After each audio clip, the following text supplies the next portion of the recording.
안녕하세요. 반갑습니다. 유수하입니다. 예. 오늘도 제가 돌아왔습니다. 여러분들의 편안한 숙면을 위해서. 네, 오늘도 도시전설 그리고 괴담들을 읽어드릴 겁니다. 지금 보고 있는 이 블로그는 리라짱님의 리라하우스 제4별관 괴담천국이라고 하는 블로그고요. 블로그 주인장님께 허락을 받고 영상을 좀 만들어 보겠다라고 허가를 받고 만드는 영상이라는 점 미리 고지드립니다. 자, 그러면 오늘의 첫 번째 이야기를 한번 읽어볼까요? 사카키바라 살인사건의 진실이라고 하는 이야기입니다. 1997년 5월 27일 일본 고베시 수마구 도모가오카 중학교 정문 바로 앞에서 검은 비닐봉지 속에 초등학교 6학년생 하세준 군의 절단된 머리가 발견되었습니다. 피해자의 가족은 특별하게 원한을 살 만한 이유가 없었고요. 비닐봉지 속에 동봉된 사카키바라 세이토라고 하는 명의로 쓰여있는 도전장에는 자, 게임의 시작이다 라는 문구가 적혀 있었습니다. 범행의 잔악성에 비추어 봤을 때 살인범은 정신 파탄자일 것으로 추정이 되었습니다. 범행의 이유와 대상이 특정인을 대상으로 한 것이 아니었기 때문에 재발의 우려가 높았으므로 학부모들은 아동의 단독 외출을 금지시켰고 아이들이 등하교할 때 부모들이 동행해서 범행의 재발에 대비를 하였습니다. 수많은 검, 경찰 관계자들이 전과자를 중심으로 추적하고 분석을 했습니다. 각종 매스컴은 엽기적인 이번 사건의 추이를 매일 집중 취재해서 보도하였습니다. 그 와중에 6월 초 범인으로부터 고베신문사로 또 다른 도전장이 날아들었습니다. 자신의 행동은 우발적인 것이 아니라 사회에 대한 복수라는 것을 명백하게 하면서 자신이 그러한 행동을 한 것은 자신을 그렇게 만든 의무교육에 대한 분노에 의한 것이며 살인이 즐겁기 때문에 앞으로도 범행을 계속할 것임을 암시하는 내용의 편지가 배달되었습니다. 이렇게 대담한 범인의 도전 속에서 전전긍긍하던 사람들은 그 후 6월 28일 범인이 체포되자 깜짝 놀랐습니다. 범인은 놀랍게도 도모가오카 중학교의 14세 남학생이었습니다. 게다가 길 가던 여자 어린이 2명을 습격해서 1명을 사망하게 하고 다른 1명에게는 중상을 입혔던 사건, 고베 도우리마 사건도 동일범의 단독 범행인 사실이 드러나면서 사람들을 아연케 했습니다. 범인이 세디스트적인 성도착자나 사회에서 낙오된 불황아가 아니라 중산층의 14살 자제라는 점에서, 또 특별한 이유 없이 살인 그 자체가 좋아서 행한 쾌락살인이라는 점에서 일본 사회의 구조적 문제점, 특히 교육 제도상의 문제점이 드러난 범죄였습니다. 라고 하는 이야기입니다.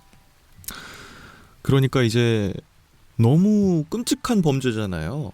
누군가의 신체를 토박내서 학교 정문 앞에다가 갖다 놓는 게 일반적인 사람 머리로는 할 수 있는 범죄가 아니니까 아마도 굉장하게 사회 부적응자이거나 엄청난 뭔가 분노를 가지고 있는 사람이거나 그런 아주 흉악범이겠구나 라고 생각을 했는데 전혀 아니었고 그냥 14살짜리 소년이 저지른 범행이었다는 거죠. 그 밑에가 이제 그 도전장? 성명서? 요건데요. 굉장히 빼곡하게 빨간 색깔 글씨로 적었네요. 근데 이제 위에서 보셨으니까 아시겠지만 이 범행의 동기가 공교육에 대한 분노라는 거죠. 14살짜리 소년이 공교육을 받았으면 얼마나 받았다고 그게 분노해서 살인을 저지를 만한 일이었을까요? 하여튼 알 수가 없습니다. 그런 아주 으스스한 사건이었네요. 사실은 이런 말하면 좀 그런데 범인이 정말 만약에 정말 뭔가 큰 일을 당해서 이런 나쁜 일을 저지른 사람이면 그다지 무섭지 않았을 것 같아요. 근데 이런 흉악한 범죄를 14살짜리 소년이 저질렀다는 게 그게 좀 어이가 없고 그 점이 더 무서운 것 같아요. 그죠? 하여튼 그런 이야기였습니다. 그리고 이어서 두 번째 이야기도 있습니다. 소문의 무서움. 제2차 세계대전은 1939년 9월 1일 독일의 폴란드 침공에 이어서 9월 3일 영국과 프랑스 양국이 독일에 대해 선전포고를 한 것에 의해서 시작되게 되었습니다. 그 당시 영국에서는 아래와 같은 수수께끼가 널리 유행하고 있었습니다. 무솔리니, 히틀러, 체인벌린, 다라디에, which wins 라고 해서 무솔리니랑 히틀러랑 체인벌린, 다라디에 중에서 누가 이길 것인가 라고 하는 수수께끼인데요. 정답은 4명 중에 1명이 아니라 스탈린입니다. 무솔리니에서 S, 히틀러에서 T, 체인벌린에서 A, 다라디에에서 L, 위치에서 I, 윈스에서 N을 떼와서 단어를 조합하면 스탈린이 나온다는 거죠. 이 수수께끼가 나올 당시 유럽의 강대국 중에서 전쟁에 참여하고 있지 않았던 것은 소련뿐이었습니다. 그에 따라 독일, 이탈리아 vs 영국, 프랑스가 싸워서 모두 피폐해지면 혼자 남아있던 소련이 어부지리를 얻는다는 예상에서 나온 농담이었습니다. 그리고 그 약간 과정은 달랐지만 결과적으로 그 농담은 현실이 되어버렸습니다. 물론 2차 세계대전에서 가장 큰 희생을 치룬 나라는 소련이지만 반대로 가장 큰 이익을 챙긴 것도 소련이었기 때문입니다. 라고 하는 이야기입니다. 참 재밌는 문제네요. 그죠? 그러니까 문제 속에 제시되어 있는 통치자들의 이름을 하나 골라야 되는 것처럼 보이지만 사실은 그 양쪽 국가들이 전부 싸워서 피폐해지면 스탈린이라고 하는 겉으로 보이지 않는 객관식의 문답이었던 스탈린이 이기게 될 것이다 라고 하는 반쯤 농담인 수수께끼였는데 나중에 보니까 그 말이 맞게 되었더라 라고 하는 그런 이야기입니다. 자, 세간에 떠도는 가십성 루머나 소문이 뜻밖의 현실로 나타난 일은 의외로 많습니다. 연예계의 무수한 뜬소문이 어느 날 갑자기 현실이 돼서 뉴스거리가 되는가 하면 위험하다 위험하다 하면서 경계의 목소리가 돌던 회사가 어느 날 그 어떤 실체적인 위험 조짐도 없다가 갑자기 정말 붕괴하는 증권가의 루머에 이르기까지.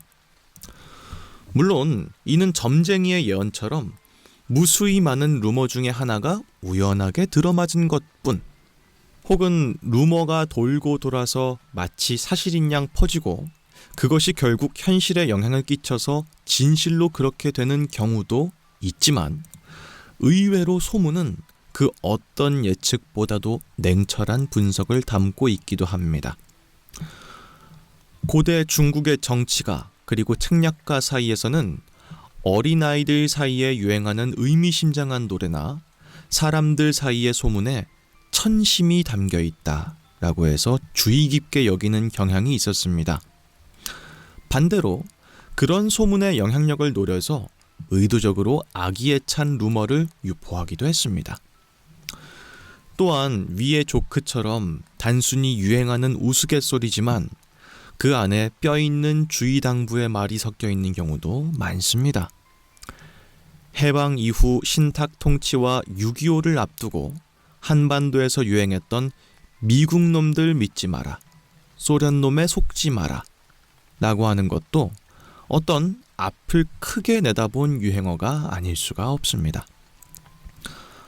어떤 뼈 있는 내용이 유행한다는 것 자체가 민심을 반영한다는 뜻이고요. 민심이라는 것은 곧 무수히 많은 대중의 견해를 뜻하고, 그 많은 이들 사이에 유행할 수 있다는 것은 그것이 결코 무시 못할 내용으로 공감과 우려를 자아낸다고 하는 소리니까, 모두가 한 번쯤은 뼈 있는 소문이나 루머에 주의 깊게 생각해 볼 일입니다. 라고 하는 주인장님의 정리글까지 읽어드렸습니다. 생각해보니까 진짜 그러네요. 뭔가 지금 영화나 미디어나 이런 데에선 별로 없는 것 같지만, 옛날 진짜 막 삼국사기 막 이런 데에서는 동네 애들한테 소문을 퍼뜨려서 그런 식으로 현실이 굴러가게 조작하는 주인공들이 나오기도 하고, 혹은 우연하게 그 마을에 들렀던 사람이 동네 애기들이 부르는 어떤 노래에 힌트를 얻어서 뭔가 색다른 정답을 찾아내기도 하고, 그런 이야기들도 꽤 많이 있잖아요. 그런 걸 봤을 때 소문이라든지 우스갯소리 이런 것들이 단순히 그냥 그 정도로 넘어갈 만한 가벼운 이야기는 아닐 수도 있다 라고 하는 내용의 이야기였던 것 같습니다. 으스스하고 재밌네요. 그리고 오늘의 세 번째 이야기도 있습니다. 종말 예언 일람이라고 합니다. 꽤 긴데요. 한번 좀 살펴볼게요. 성경에서부터 노스트라다무스, 피라미드에 숨겨진 비밀 암호, 태양계 그랜드 크로스에 이르기까지 인류의 종말 예언은 사실 굉장히 오래전부터 있어 왔습니다. 아래는 그것에 대한 일람입니다. 라고 하는데요. 그러니까 이제 지구가 망할 거다 라고 하는 매체가 뭐 정말 한두 개가 아니었다는 건데요. 좀 연도별로 지금 다 나와 있네요. 엄청 많다. 먼저 170년, 지구가 종말할 것이다. 170년. 몬타누스, 프리스카, 마크시미라, 이 세 명에 의해서 종말이 예언됐다고 합니다. 세 명 모두 크리스천이었다고 하고요. 다음은 992년 3월 25일 베르나르트라고 하는 사람에 의해서 종말이 예언됐다고 합니다. 독일의 수도사였대요. 근데 확실히 이제 기독교 쪽은 어쩔 수 없는 게, 뭐 기독교가 아니어도 이 아브라함 계통의 종교는 결국 하나님의 재림을 믿기 때문에 재림의 때는 곧 종말의 때죠. 그래서 아마 관련해서는 기독교 관련된 인물들이 많이 나올 것 같다는 생각이 들긴 하네요. 결국은 하나님을 영접할 수 있는 나를 고대하는 사람이라면 아마도 죄송한 말입니다만 이제 기독교 관련된 분들의 확률이 높겠죠. 여튼 다음 종말도 있습니다. 1167년 9월 16일입니다. 무하마드 아우하두드 딘이래요. 이제 이분도 무하마드이신 걸 보면은 아마도 유대교 분이시거나 뭐 그러겠죠. 이슬람 분이시거나. 이 날이 행성이 천칭자리와 조우함으로써 그 영향으로 세계가 종말할 것이란 예언을 했다고 합니다. 그 당시에 이 예언을 믿고 전 재산을 처분한 사람들도 많았다고 합니다. 아이고 저런 전 재산 어떡할 거야, 그죠? 다음 예언도 있습니다. 1186년 9월 톨레도 지방에 스스로를 요한이라고 자칭했던 점성술사였다고 합니다. 이 사람은 우주의 모든 행성이 천칭궁에 모이게 되는데, 천칭자리, 그 결과 전 세계적인 대재해가 생길 것이라고 예언했습니다. 유럽에서 큰 화재를 불러일으킨 예언이었다고 합니다. 다음 1335년 아고스티노 니포, 오스트리아의 점성술사였다고 하고요. 1524년 2월 1일에는 런던의 점성술사 그룹이 지구가 멸망할 것이다 라고 예언을 했습니다. 대홍수를 계기로 한 세계 종말을 예언했습니다. 그들의 예언을 믿고 2만 명 이상의 사람들이 높은 지대역으로 집을 이주했습니다. 예언이 빗나간 후에는 계산착오라고 둘러대면서 1624년으로 예언을 수정했습니다. 그러니까 예언 날짜가 1524년이니까 저희가 100단위 하나 실수했습니다. 1624년입니다잉 이러면서 황급히 수정했다 라고 하는 내용이고요. 다음 얼마 지나지 않아서 19일 정도 뒤에 또 종말이 올 거라고 예언한 사람도 또 있어요. 1524년 2월 20일 요하네스 슈테프러라고 합니다. 독일의 점성술사였다고 하고요. 상당히 유명한 점성술사였습니다. 근데 예언이 빗나간 이후에 크게 망신을 당했다 라고 합니다. 다음 1533년 메르히와 호프만, 기독교 세례파의 지도자였습니다. 그들의 예언을 믿고 전 재산을 처분한 사람들이 다수 있었습니다. 다음 1533년 10월 18일 1500년대, 20년대, 30년대 이때 종말 예언이 4개나 있었네요. 미카엘 슈티펠이라고 하는 분이었는데요. 독일의 수학자이면서 동시에 수도사였던 분이라고 합니다. 다음 예언은 1583년 4월 28일 리처드 하비라고 하는 분이었는데 목성과 토성이 나란히 위치한 탓에 대홍수가 일어나면서 세계가 멸망할 것이라고 예언했다고 합니다. 다음 1624년 런던의 점성술사 그룹 아까 그 사람들이죠. 100짜리 잘못 계산해가지고 이번 연도 아닙니다. 100년 뒤입니다잉 했던 분들, 그분들이 수정한 연도였는데 1624년이 역시 멸망은 오지 않았습니다. 다음 1648년 사바타이치라고 하는 분이었는데 유대교의 예언자였습니다. 1648년 혹은 1666년에 세계가 종말할 것이다 라고 예언했다고 하네요. 지금 보면은 거의 전부 다 이제 아브라함 계통의 종교랑 연관된 사람이란 걸 알 수 있죠. 그게 아니면 당대의 천문학자분들이네요. 1658년 크리스토퍼 콜럼버스. 이 사람도? 그래요? 신대륙을 발견한 그 콜럼버스입니다. 성경 연구 도중에 예언을 했다고 합니다. 다음 1719년 5월 19일 야곱 베르누이. 수학자이면서 물리학자였던 사람입니다. 베르누이의 정리로 유명한 다니엘 베르누이의 숙부입니다. 이날 나타날 해성에 의해서 지구가 멸망하게 될 것이다 라고 예언했다고 합니다. 이어서 1736년 10월 13일 윌리엄 휴스턴. 영국의 저명한 수학자이자 성직자였습니다.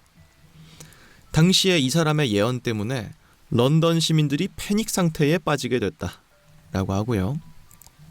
다음 1843년 1월 3일, 7월 7일, 그리고 1844년 3월 22일, 10월 22일 이렇게 4번이나 멸망이 올 거라고 예언한 분이 있어요.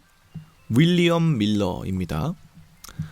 성경의 다니엘서 그리고 요한계시록을 해석해서 그리스도의 재림과 종말을 예언했습니다.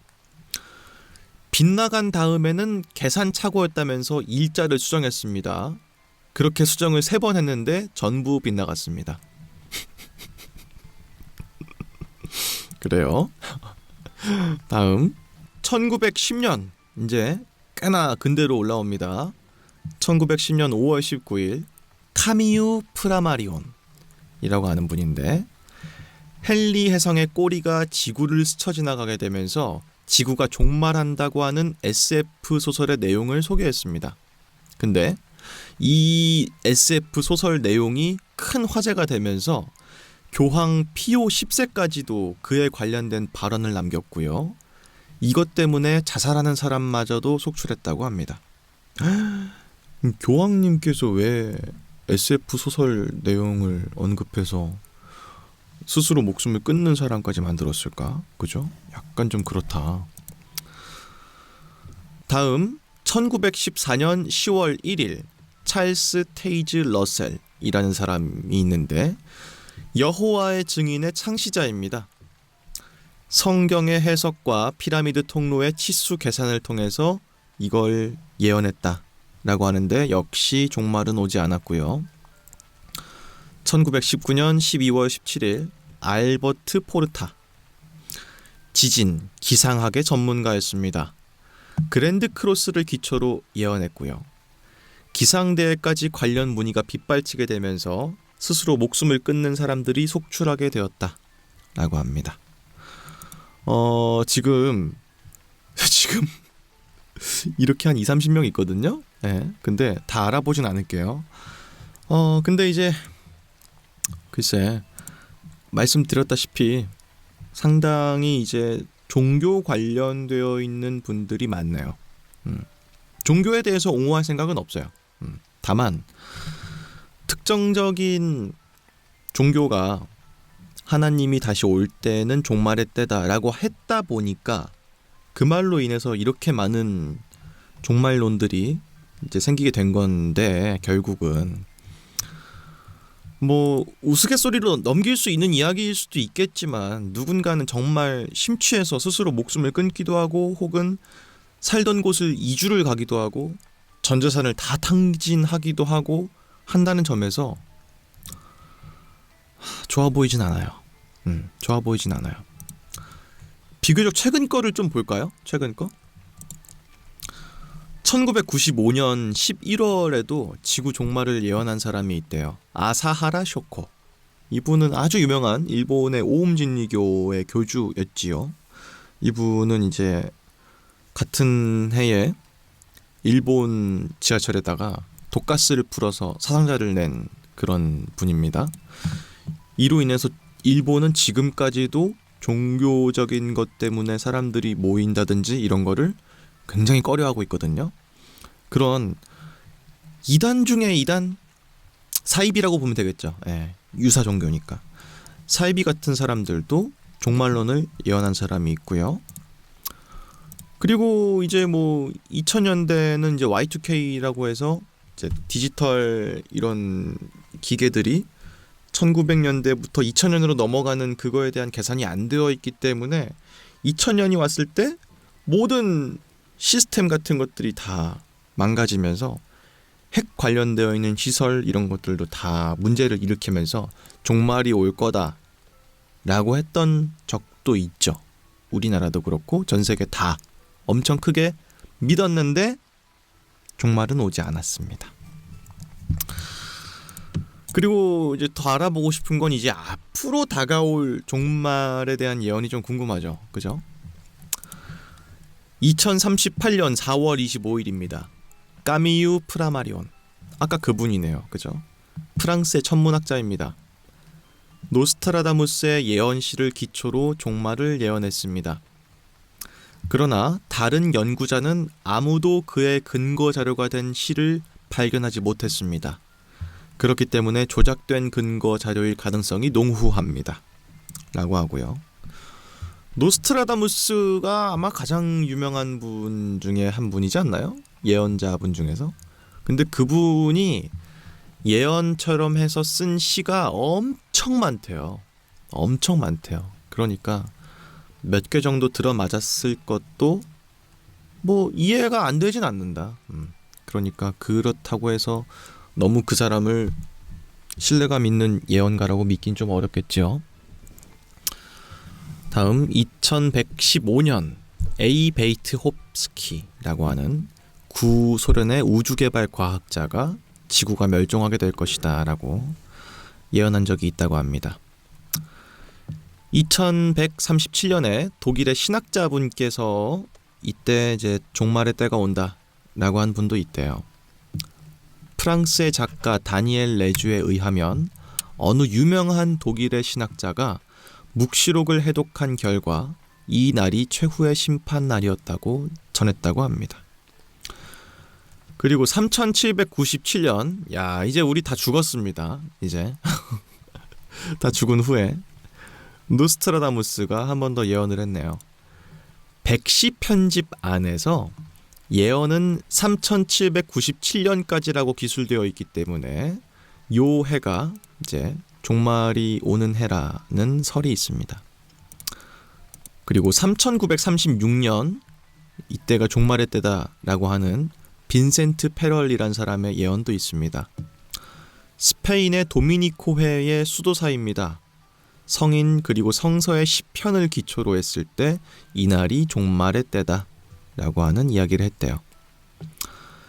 다음 7000년에도 종말의 때가 온다라고 노스트라다무스가 예언한 부분이 있다고 합니다.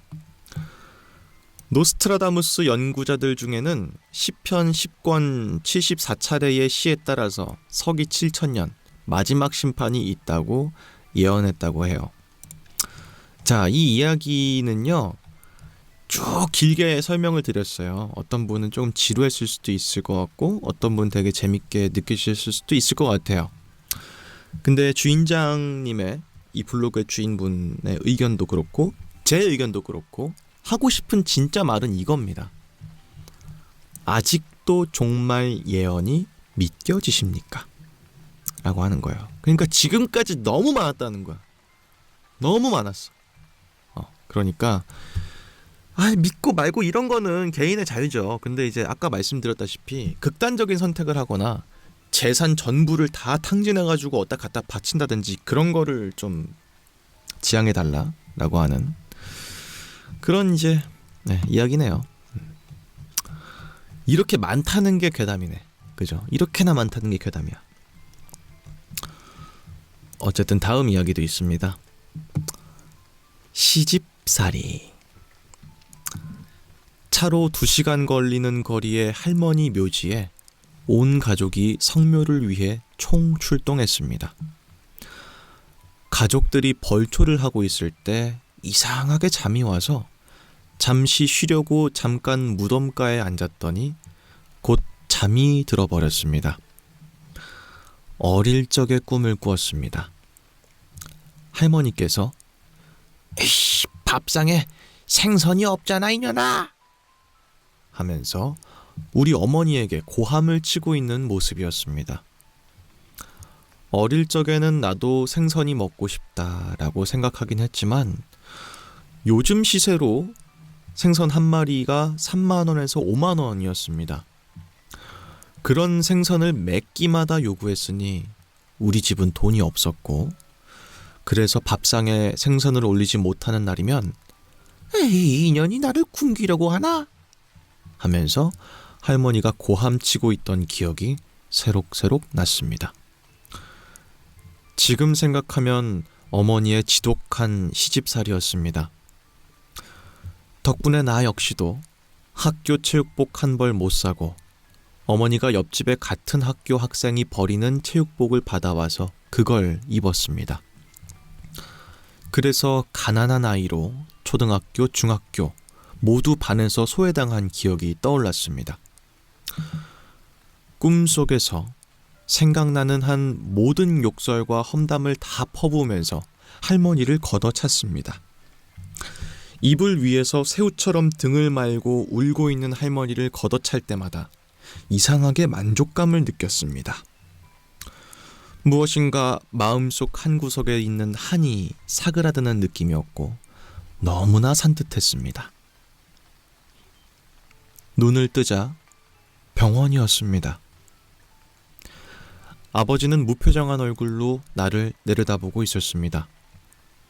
이상하다고 생각해서 물어보자 미치광이 같은 얼굴로 무덤을 향한 내가 할머니의 묘비를 몇 번이나 걷어찼다고 합니다. 몇 번인가 걷어차다 보니까 갑자기 묘비가 무너지듯 쓰러져서 그것에 깔린 나를 아버지가 차로 데리고 왔다고 합니다. 묘비는 윗부분이 아래로 뚝 떨어지면서 깨졌다고 합니다. 나는 발목 아래에 깁스를 했고 오른쪽 다리의 엄지발톱도 부러지게 됐습니다.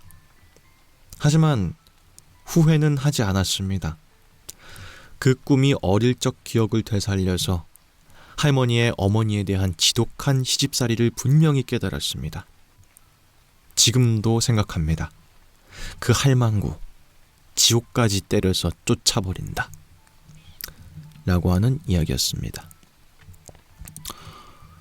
그러니까 이제 한 집안의 할머니, 그리고 시집살이를 온 우리 엄마, 그리고 나에 대한 이야기인 거죠.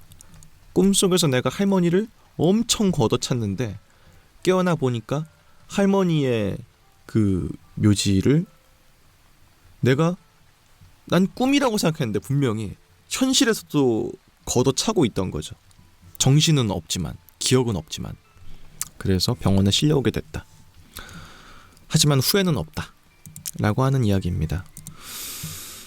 사실은 이 시집살이라는 것이 지금도 굉장히 고부 갈등을 이제 일으키는 주된 요인 중에 하나인데, 옛날에는 진짜로, 지금은 진짜 찾기 힘들지만 할머니 할아버지랑 같이 사는 약간 대가족 느낌인 분들이 있잖아요.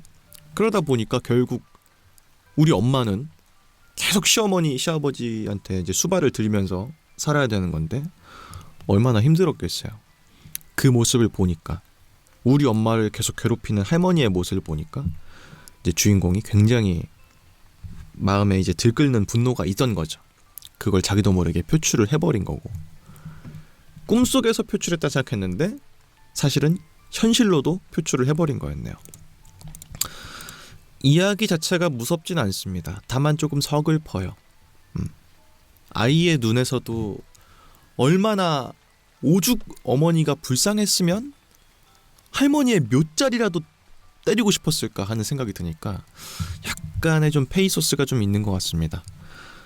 근데 물론 제가 여태까지 괴담들을 많이 다뤄봤지만 대다수의 괴담들은 결국은 무서운 것은 곧 사람을 죽음에 이끌게 만들 수 있는 것. 그러다 보니까 죽어버린 사람의 이야기일 수도 있고, 죽어버린 사람이 어떤 한을 갖고 죽었을 확률이 꽤 있죠. 기억에 남는 죽음이기 때문에 그게 이야기로 전해 내려오는 걸 거 아니에요? 기억에 남지 않는 죽음이었으면 그냥 일반적인 죽음이었겠죠. 그러다 보니까 약간 좀 슬픈, 생전에 살았던 사람의 슬픈 이야기가 괴담처럼 이어져 오는 이야기인 게 많은 것 같아요. 그래서 누차 말씀드리는 게, 괴담은 슬픈 느낌을 가지고 있는 성향도 있는 것 같다. 무서운 이야기이기도 하지만 동시에 거기서 약간의 페이소스가 느껴지는 경우들이 많다. 이런 말씀을 좀 드리고 싶네요. 다음 이야기도 있습니다. 풍경 사진. 풍경 사진을 곧잘 촬영하던 친구가 놀러 왔습니다. 얼마 전 휴일에 찍은 사진이라고 하면서 선물로 사진을 몇 장 가지고 왔습니다. 녀석이 산 카메라는 굉장히 화소가 높은 듯 A4 사이즈 사진들인데도 전혀 뭉개짐이나 도트의 튠이 없을 정도로 굉장히 잘 찍힌 사진이었습니다. 야, 굉장하다. 잘 찍었는데? 그렇지. 그보다 이 사진 대단하지 않아?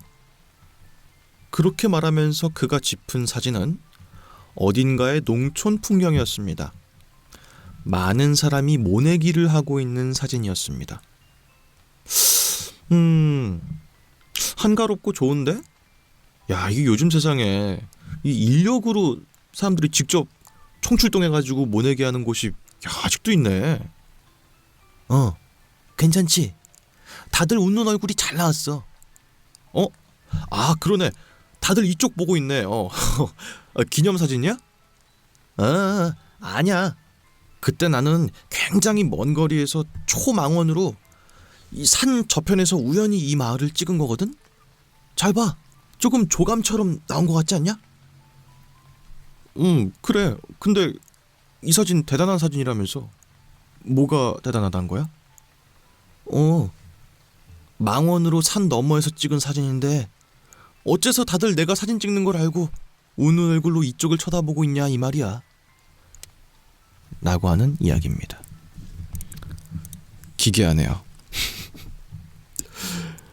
그러니까 사진의 결과물만 놓고 보면 이해가 되는데 사실은 그 사진이 이제 초망원으로 이제 광각으로 찍은 사진이었는데 그거를 확대했을 때 사람들이 어쩐지 다 카메라의 렌즈 쪽을 보고 있어서 이쪽을 겨냥하고 찍은 것처럼 나와버린 그런 사진이라는 거네요. 무섭다. 눈이 얼마나 좋은 거야? 몽골 마을이었나? 이런 생각이 들기도 하고요. 그죠?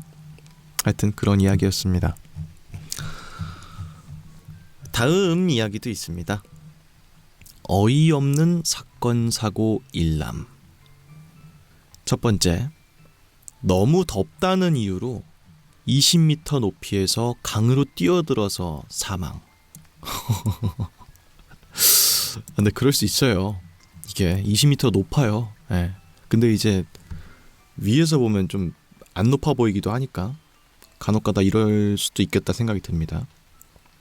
다음 두 번째, 방을 시원하게 하기 위해서 냉기 스프레이를 방 안 가득 뿌린 직후 담배에 불을 붙이면서 폭발. 근데 이것도 그럴 수 있는 게 흡연자분들은 흡연의 행위가 불을 쓰는 행위란 생각을 잘 안 해요. 너무 자연스러운 행위니까. 그러면은 이렇게 가스 제품을 쓴 다음에도 담배를 피우다가 터지는 일이 있을 수 있을 것 같아요. 다음 세 번째, 훔친 등유를 차에 넣고 가다가 차가 망가져서 체포. 진짜 어이없다. 그 등유는 차에 들어가는 그게 아니니까요. 예. 다음 네 번째, 수심 1.1m의 풀에서 머리부터 힘차게 다이빙. 목뼈 골절로 사망. 어우. 근데 이것도 진짜 그럴 수 있는 게 수심이 얼마인지 밖에선 잘 가늠이 안 되잖아. 그러니까 이제 충분히 깊을 거라 생각하고 머리부터 들어가면 뭐 이럴 수 있겠네요. 다음 다섯 번째, 아동 소년원을 빠져나가기 위해서 강의 경계에 있던 벽에 숨어 있다가 강으로 굴러떨어져서 익사. 어이고 이런. 약간 이제 낭떠러지 같은 이런 데가 있었나 보지. 그래서 이제 여기까지는 안 따라오겠지 하면서 했다가 하다가 넘어져서 익사했다고 합니다. 다음, 높이 30m의 굴뚝에서 놀다가 내려올 수 없게 됨. 구조된 이후에도 반성의 자세 없음. 다행이네. 안 다쳐서. 하지만 반성은 해야 됩니다. 그리고 다음, 수업 중에 교실을 돌아다니다가 텔레비전의 받침대에 격돌, 떨어진 TV에 부딪혀 사망. 오우.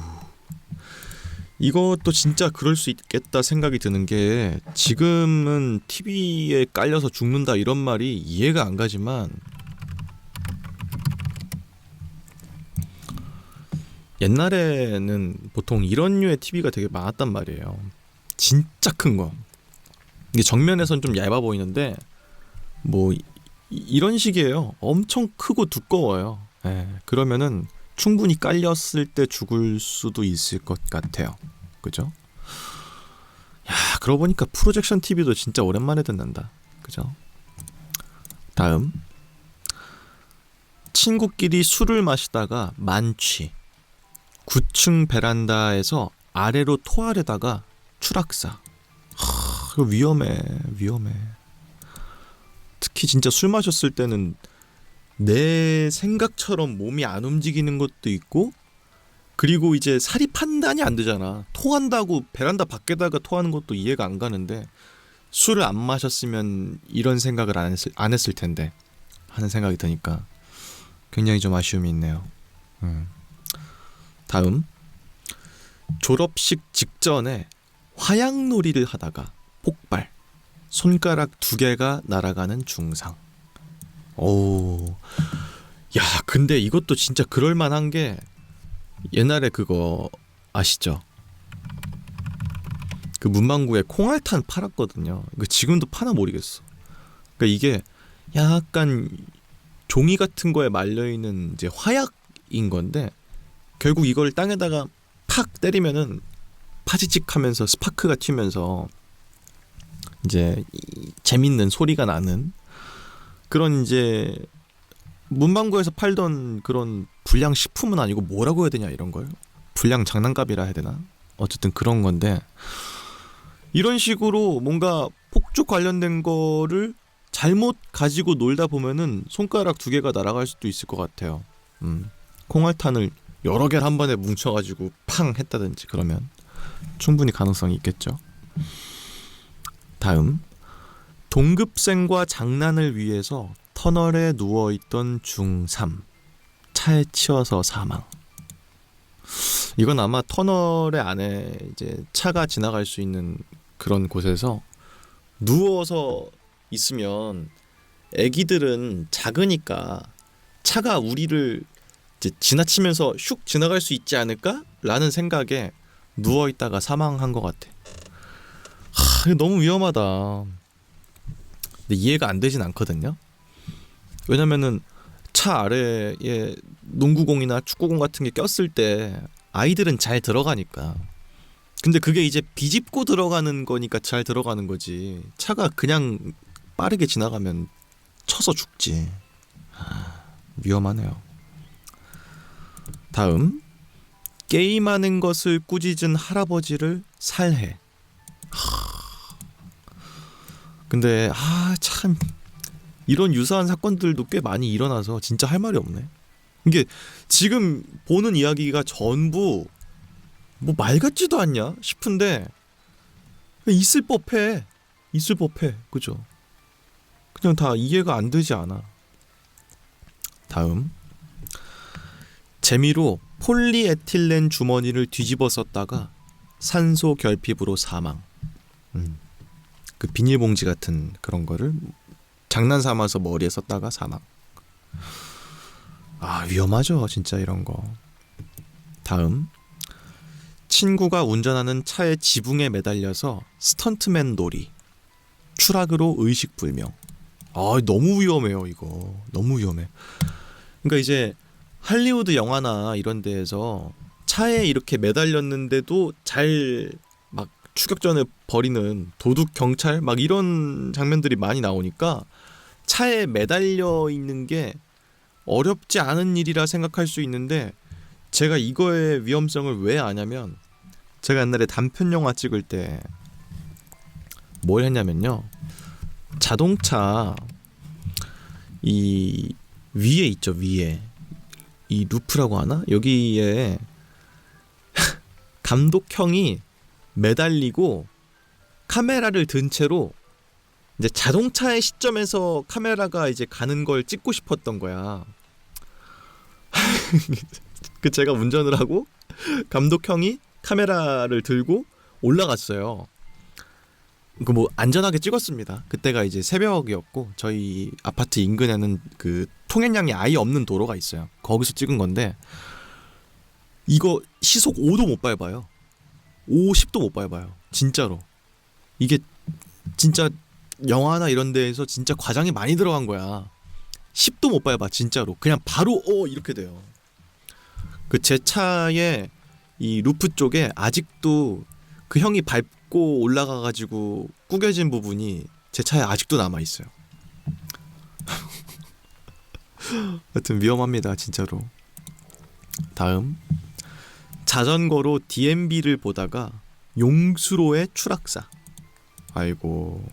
근데 이런 것도 진짜 가능해.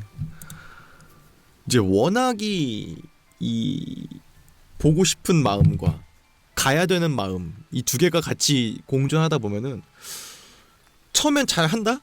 처음에는 잘 보다가 잘 운전도 하고 잘해요. 그러다가 결정적인 장면이 나왔을 때 자전거를 이제 의식 안 하면은 이제 가는 거야. 근데 이런 사고들은 워낙 많이 벌어지니까요. 뭐 운전 같은 것도 다 마찬가지죠. DMB만 아니다 뿐이지 이제 휴대폰 만지다가 사고 발생하는 차들도 굉장히 많으니까. 다음 용광로에 떨어진 휴대폰을 주우려다가 손가락 4개를 결손. 모두 실화라고 하는 짧은 이야기입니다. 짧은데 강력하네요. 그죠?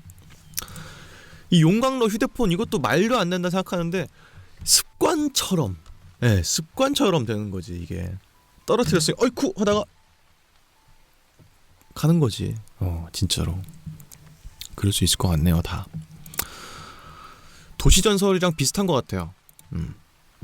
도시전설도 전부 있을 법하지만 에이 말도 안 돼 하는 게 대부분 도시전설이거든요. 근데 여기 써있는 것들도 아마 다 진짜였을 것 같습니다. 그 유명한 말 있잖아요. 그 군대에서 군대 이야기 같은 거 막 많이 하잖아. 술자리나 이런 데에서 에이 거짓말 말도 안 돼 이러면 다 보통 진짜예요. 군대가 원래 말이 안 되는 곳이어서 그래요. 다음 이야기도 있습니다. 키보드의 뒤편. 반년 전쯤 엔터키와 쉬프트키 사이에 두 가닥의 실이 삐죽 삐져나와 있었다.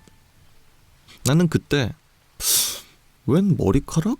하면서 쓱 그 실을 잡아 뽑았다. 그런데 방금 전 엔터키가 자꾸 덜컥덜컥거리길래 엔터키를 뽑고 그 뒤를 보자 더듬이가 없는 바퀴벌레의 시체가 들어있었다. 즉 나는 반년 동안이나 엔터키 뒤에 바퀴벌레 시체가 있는 줄도 모르고 그 긴 시간 동안 수만 번이나 바퀴벌레의 머리를 타닥 타닥 타닥 타닥 타닥 타닥 타닥 타닥 이런 이야기입니다. 사실은 뭐 엄청 무서운 이야기는 아니거든요. 엄청 무서운 이야기는 아닌데 기분 나쁘죠. 바퀴벌레 머리 쪽을 아주 근사치로 만지고 있었다는 생각을 하면 키보드 그 얇은 플라스틱만 의지해서 바퀴벌레 머리를 안 만졌다 뿐 반년 동안 계속 만졌다는 거니까 기분 나쁘죠. 글쎄 바퀴벌레는 또 제가 또 권위자거든요. 제가 옛날에 살던 원룸에서 바퀴벌레가 진짜 많이 나왔어가지고 진짜 한 몇천 마리 몇만 마리 나왔던 것 같아요. 보다 보면은 익숙해져요. 별 생각 없어요. 그래서 다음 이야기도 있습니다. 초등학교 1학년 여아 살인범 고바야시 카오루. 1. 사건의 시작. 2004년 11월 17일 일본 나라현의 나라시. 학교를 끝마치고 집으로 가던 여학생 K가 13시 40분쯤 어머니와 휴대폰으로 이야기한 것을 마지막으로 행방불명되었습니다.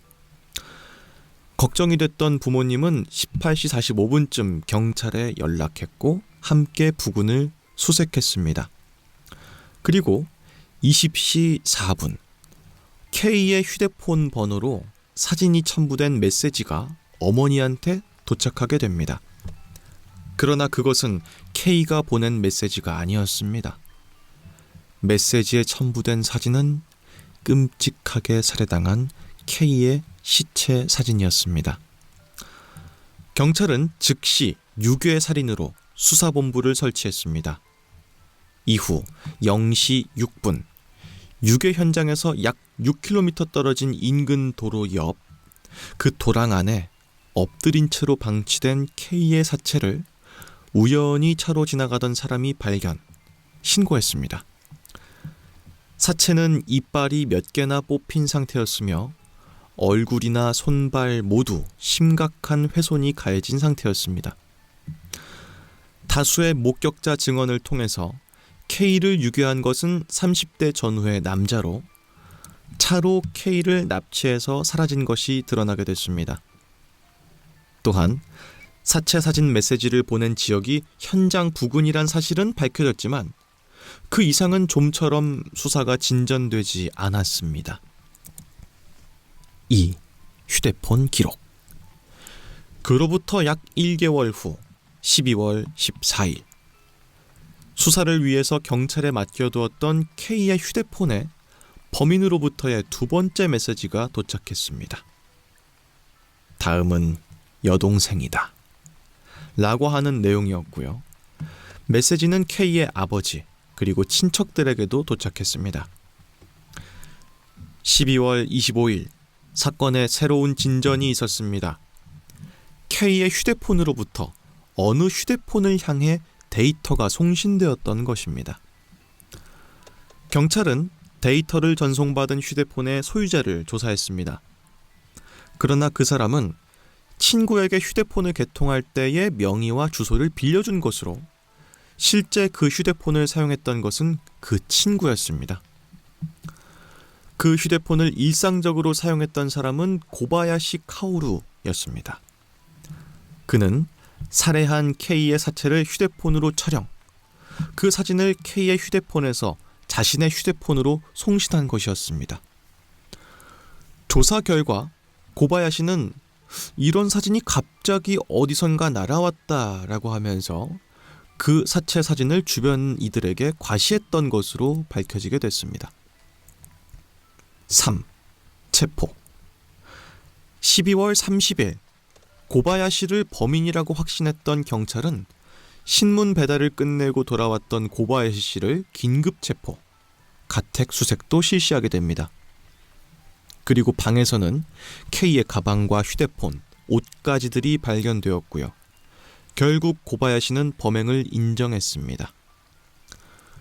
그날 그는 하교 도중이었던 K에게 말을 걸어서 차로 데려다 줄게 라는 교묘한 말로 차에 태운 후 약 10km가량 떨어진 자신의 아파트로 유괴했습니다. 그리고 물을 가득 채운 욕조 안에 K의 머리를 강제로 억눌러 살해했습니다. 고바야시는 1989년 당시 20살이었고요. 이미 여아에 대한 외설죄로 체포된 경력이 있었습니다. 그리고 2년 후인 1991년에도 어린 여아의 목을 조르다가 우연히 지나가던 사람에게 발견되어서 체포된 적이 있었습니다. 그는 신문 판매점에서 근무했지만 근무 태도가 매우 불량했고요. 수많은 트러블을 일으킨 데다가 가게의 돈을 훔쳐 도망치는 등 여러 판매소를 전전하고 있는 상태였습니다. 4. 사형을 원한다. 재판에서도 고바야시는 전혀 반성의 기미를 보이지 않았고요. 나는 사형을 원한다 라고 주장했습니다. 시종일관 도발하는 듯한 태도였습니다. 또한 피해자 유족의 감정을 자극하는 발언을 반복했습니다. 내가 저지른 짓은 인간이 할 짓은 아니지만 후회는 안 한다. 바랬던 그대로 돼서 만족한다. K의 부모 마음 따위 내 알 바 아니다. 나쁜 일을 했다고는 생각하지 않는다. 다른 사람이 경험할 수 없는 일을 경험했다. 일종의 공부라고 생각하기 때문에 반성은 없다. 반성할 마음도 그럴 자신도 없다. 빨리 사형 판결을 받아서 일본의 제2의 미야자키 츠토무, 타쿠마 마모루로서 세상에 이름을 남기고 싶다. 별다른 느낌은 없었다. 망가진 장난감이란 느낌밖에 들지 않았다. 아무도 갖고 있지 않은 사진이었기 때문에 주변에 자랑하고 싶었다. 매스컴의 보도가 뜸해지면서 재미가 없다고 느꼈다. 이런 발언을 일삼았다고 합니다. 2006년 9월 26일 나라현 지방법원에서는 사형 판결을 내렸습니다. 변호인 측은 공소했지만 고바야시의 의사에 따라서 공소는 취하되면서 10월 10일 그의 소원대로 사형이 확정되게 되었습니다. 라고 하는 이야기입니다. 그러니까 이제 애를 납치해서 죽인 다음에 사진을 찍어서 부모한테, 그것도 아이의 휴대폰을 이용해서 보낸 거죠. 그런 사진을 받게 됐을 때 부모의 심정은 과연 어떨지 상상조차 할 수가 없을 것 같아요. 그래 놓고도 주변 사람들한테 야, 이런 사진이 갑자기 왔다 이러면서 자랑했다는 것도 상당히 기분이 너무 나쁘고, 잡힌 다음에도 그냥 시종 죽었으면 좋겠다. 내가 별다른 생각 없었다. 미안하지 않다. 이런 식의 말을 반복하는 것이 이런 걸 보면요, 어떤 사람들은 교화를 할 수 없을 것 같다는 생각이 들 때가 있어요. 천성적으로. 그러니까 이 사람이 지금 어떤 피해자를 정말 실질적으로 사망케까지 한 사건이 있기 전에 2건 정도 이미 유사한 범죄를 저질렀다가 이제 실형 선고까지 받게 된 건데, 결국은 이제 정말 무고한 아이 하나를 세상을 떠나게 만든 거잖아요. 그러니까 이런 절대 악 같은 사람이랄까? 난 있는 것 같아요. 그냥 물론 저랑 반대되는 생각 가지고 있는 분께는 죄송합니다만, 어떤 사람은 천성적이든 뭐든 겪어온 일이든 뭐 때문에 돌아갈 수 없는 정도로 이미 뒤틀려버린 사람이 저는 있기 마련이라고 생각합니다. 여튼 그런 씁쓸해지는 이야기였군요. 다음 이야기도 있습니다. 심야. 나에게는 조금 이상한 취미가 있다. 한밤중이 되면 집의 옥상에서 쌍안경으로 내가 살고 있는 거리를 관찰하는 것. 평상시와는 다른 아주 조용해진 거리를 관찰하는 것이 즐겁다. 저기 멀리 보이는 큰 급수 탱크, 술주정꾼을 태우고 언덕을 올라가는 택시, 혼자 불빛을 내고 있는 자동 판매기 따위를 보고 있으면 묘하게 두근두근한다. 우리 집 서쪽에는 긴 언덕이 있고 그 언덕은 곧바로 우리 집까지 이어진다. 그래서 옥상에서 서쪽으로 눈을 돌리면 그 언덕 전체가 정면에서 시야에 들어온다. 그 언덕의 옆길에 설치되어 있는 자동 판매기를 쌍안경으로 보고 있던 도중 언덕 꼭대기에서 무서운 속도로 내려오는 놈이 있었다. 뭐야?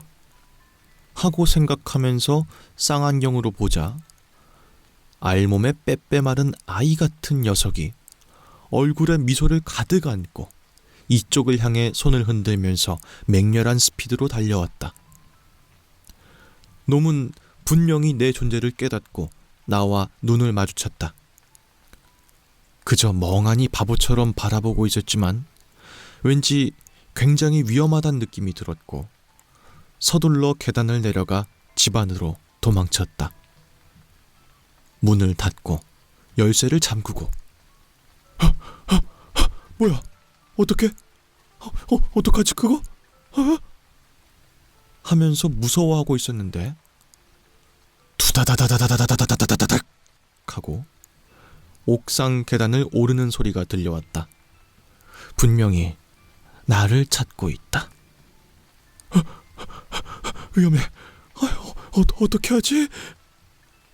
하고 마음속으로 중얼거리면서 거실 한가운데 있던 다리미를 무기로 손에 들었다. 잠시 조용해졌다 싶을 무렵 이번에는 계단을 다다다다다다다다닥 하고 내려오는 소리가 들렸다. 이제는 머리가 쭈삣 다 서면서 덜덜 떨고 있었는데 문을 두드리고 배를 띵동 띵동 띵동 하고 마구 눌러댔다.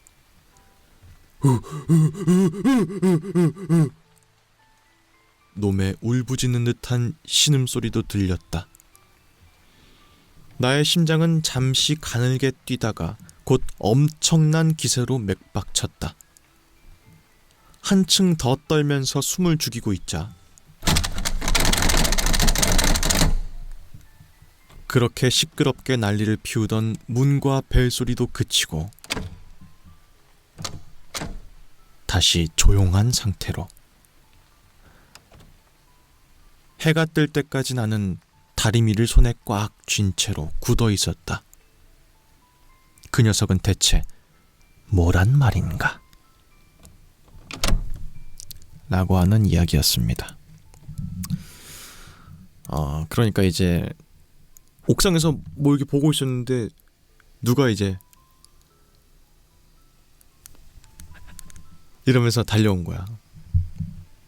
아까 그 처음 읽었던 이야기랑 좀 비슷한데요. 저기 있으면 내가 있는 게 잘 안 보일 텐데도 불구하고 나를 똑바로 응시하면서 엄청나게 빠른 속도로 달려왔다는 거죠.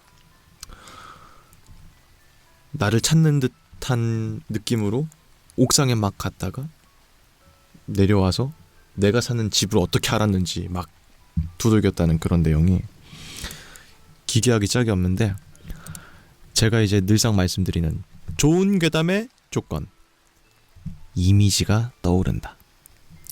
굉장히 이미지가 잘 떠오르는 괴담이었던 것 같아요.